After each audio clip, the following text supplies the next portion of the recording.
Ce jour dédié pour l'élévation de l'âme, le Ilun Shama de Yaakov ben Mazal Tov Zechron Avracha de mémoire béni. Amen. À la question de Ilan. Alors là, tu dis que Hachem il a créé le monde et il nous a créé avec. Mais est-ce que c'est grâce à nous que Hachem il existe? Parce que sans nous, Hachem il est. Chas Shalom. Hachem dans ça, mais est-ce que c'est grâce à nous que Hachem c'est un Dieu? Que Hachem c'est un Dieu. Dieu. Non. Comme c'est écrit à quelques endroits, c'est marqué Dieu. Le Rambam écrit ça, au début de son livre Mishneh Torah. Il dit, il y a une réalité première qui est Hachem, de laquelle tout dépend, et sans lui, il n'y aurait rien. Mais s'il y avait tout, mais s'il n'y a rien, lui, il reste. Il est complètement indépendant de notre réalité. Qui est Am Israël, qui est l'humanité, qui est le monde, l'univers, ou qui n'est pas, chez Hachem, ça ne change rien. Et Chas V'Shalom de croire le contraire. Il est dépendant de rien. Il est complètement indépendant. Il fait ce qu'il veut, quand il veut, comme il veut. Il ne doit rien à personne. Et tout le monde lui doit tout. Alors pourquoi il crée le monde? Tu as une question? Par rapport à ça. Ouais. Surtout que quand on dit il règne, il a régné et il régnera, alors quand il n'y avait rien du tout, il régnait sur quoi? Il règne aussi. Ouais, alors. Ok, on va essayer d'expliquer cela. Pourquoi il a créé le monde? La question déjà elle est fausse. Pourquoi? Parce qu'elle est le résultat d'une projection de notre façon de vivre sur Dieu. Et ça c'est faux parce que lui n'est pas nous.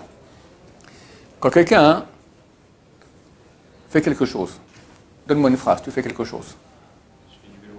Tu fais du vélo, pourquoi? Je sais pas, pour m'amuser. Pour t'amuser. Pourquoi tu veux t'amuser? Parce que j'en ai envie. Hein? Parce que j'en ai envie. Pourquoi tu as envie de t'amuser? Ça revient au même, d'accord? Je sais pas, c'est ma conscience qui me dit de le faire. On va dire, l'homme ne peut pas être sans cesse en train de bosser, travailler, sans cesse concentré. Il faut un peu s'arrêter des arrêts avec un peu s'oxygéner un peu l'esprit et le corps. On est d'accord là-dessus? Pourquoi c'est comme ça? Pourquoi c'est comme ça? Ainsi Dieu nous a créé. Un non-religieux dira c'est la nature, comme ça est la nature. Un religieux dira c'est comme ça que Dieu t'a créé. Dis une phrase. J'aime les frites. T'aimes les frites. Pourquoi t'aimes les frites? Parce que c'est bon. C'est la même chose, d'accord? Pourquoi est-ce que tu es créé avec un amour des frites? Même réponse, on va faire plus vite, d'accord? Le scientifique dira bah, c'est la nature de Hayal, comme ça qu'elle a été créée. Tu es belge d'origine? Oui. Et il y a des frites en Tunisie? D'accord. Alors, un dira c'est la nature de Hayal, un dira c'est comme ça que Dieu a créé Hayal. Quoi que tu dises comme phrase, tu te demandes la question pourquoi au bout de quelques fois tu arrives à Dieu. Ok? Donc chaque chose qui se fait dans ce monde a une raison. Et la raison des raisons, c'est Hachem. Maintenant, quand on pose la question, alors et Hachem, pourquoi il a voulu cela? Pourquoi il a fait comme ça? Le problème est que on va, comme j'ai dit, on va mettre sur Hachem, réfléchir sur Hachem quand on réfléchit sur un être humain. Un être humain, quand il veut quelque chose, il y a toujours une raison. Il est impossible qu'il veuille pour rien. Impossible. Il y a toujours quelque chose qui, en lui, a créé. On va appeler ça un stimuli. D'accord? Un stimuli, quelque chose qui stimule l'envie. Maintenant, si tu vas vers Hachem, tu dis maintenant Dieu aussi il a eu envie, il a eu un désir, donc forcément il y a un stimuli qui a provoqué cela. Alors, qui est plus grand? Le stimuli ou la volonté créée par le stimuli, motivée par le stimuli? Stimuli, parce qu'il provoque la volonté. La volonté, elle est passive. Elle a été créée par le stimuli. D'accord? Qui fait le stimuli du coup? Alors, le stimuli est plus grand que la volonté. Alors, si Dieu a voulu, à cause d'un stimuli, qui est plus grand, Dieu ou le stimuli? Stimuli. Stimuli. Bon, il faut dire que le Dieu compris, il y a un qui est plus haut. On va l'appeler Dieu prime. D'accord? Bon, Dieu prime, il a envoyé un stimuli au Dieu que nous connaissons. Pourquoi? Il voulait. Pourquoi il voulait? Ben, il y avait un stimuli. Le pourquoi qui a motivé sa volonté. Donc, stimuli est plus grand que le Dieu prime. Il vient d'où? Il faut l'appeler Dieu bis. D'accord? C'est le terre en fait. D'accord? C'est le troisième.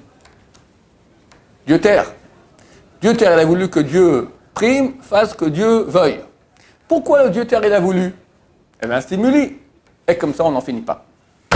Ça ne peut pas marcher comme ça. Il n'y Oui. a pas une phrase qui dit qu'il valait mieux ne pas naître plutôt que poser des questions comme ça?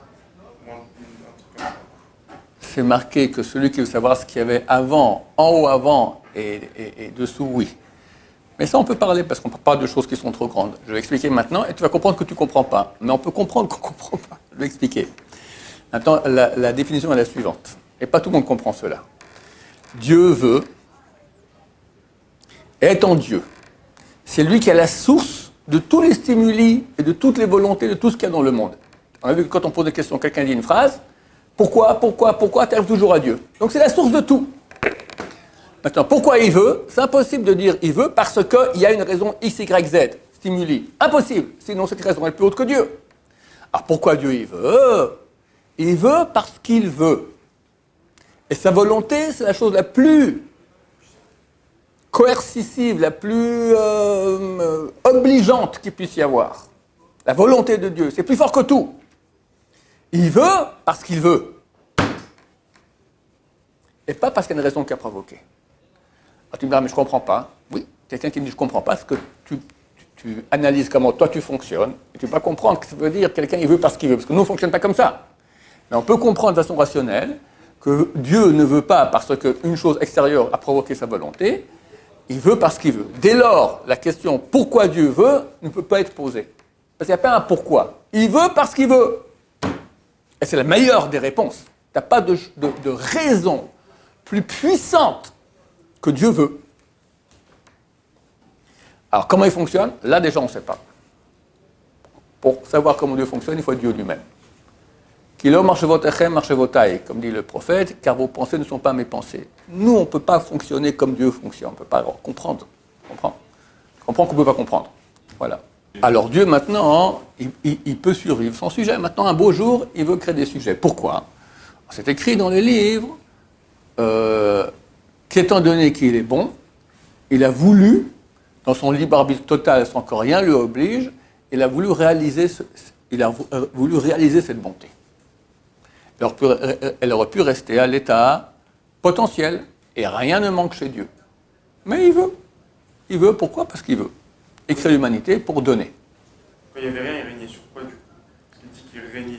Ouais. Il y avait un moment où il n'y avait rien, il régnait sur quoi? Il n'a pas besoin d'avoir des sujets pour pouvoir régner. Il règne, il est le seul, maître de tout. Ça suffit, non?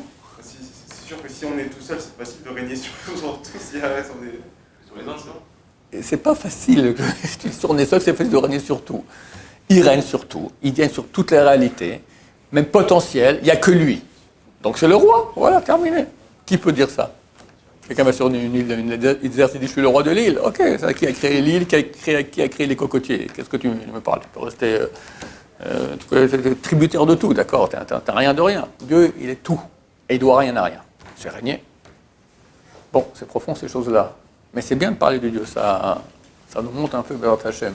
Ça nous rapproche de lui, vers Hachem. D'autres questions à ce propos? On peut dire d'une façon que Dieu a besoin de nous. Chas v'shalom. Dire. Toi, quand on a posé la question avant, tu as dit que Dieu a besoin de nous pour régner. Ça, on peut encore comprendre la question. D'accord, c'est faux, j'ai expliqué. Mais tu as dit après, quand tu as posé la question en public, tu as dit Dieu a besoin de nous pour exister. Chas v'shalom. Chas v'shalom. Dieu n'a besoin de rien. Ça, il faut se mettre bien dans le crâne.